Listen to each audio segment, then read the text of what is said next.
तमिलनाडु के मुख्यमंत्री सी जोसेफ विजय ने लोकसभा की मौजूदा 543 सीटों की संख्या को स्थायी रूप से बनाए रखने के लिए प्रधानमंत्री मोदी से संविधान में संशोधन करने की मांग की है। विजय का ये कदम परिसीमन यानी डीलिमिटेशन को लेकर है, जिस पर दक्षिणी राज्यों में लगातार चिंता जताई जा रही है।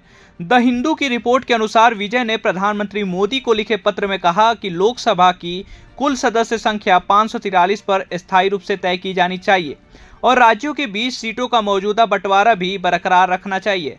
उनका तर्क है कि आबादी के आधार पर होने वाले परिसीमन से उन राज्यों को नुकसान हो सकता है जिन्होंने जनसंख्या नियंत्रण के क्षेत्र में बेहतर प्रदर्शन किया है। दरअसल 12 अगस्त को तमिलनाडु विधानसभा ने परिसीमन के मुद्दे पर एक प्रस्ताव पारित किया था। इस प्रस्ताव में केंद्र से मौजूदा 543 लोकसभा सीटों को स्थायी रूप से बनाए रखने और राज्यों के बीच सीटों के मौजूदा बंटवारे को न बदलने की मांग की गई थी।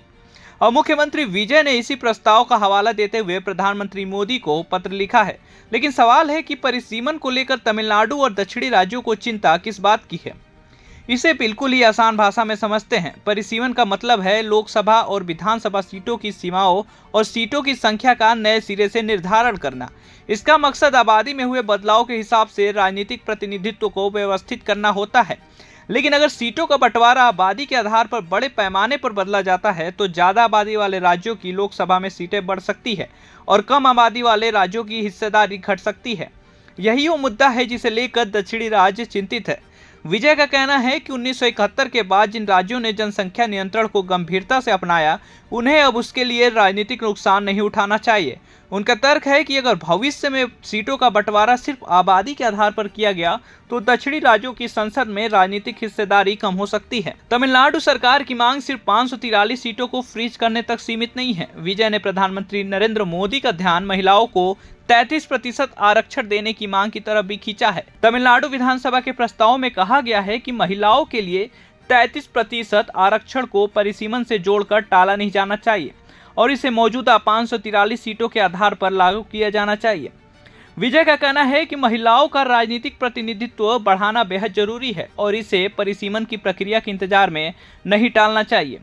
इस मुद्दे पर तमिलनाडु की राजनीति में भी दिलचस्प स्थिति देखने को मिली है। विधानसभा में विजय सरकार के इस प्रस्ताव को डीएमके का समर्थन मिला, जबकि एआईएडीएमके, पीएमके, बीजेपी और डीएमडीके जैसे दलों ने इसका विरोध किया।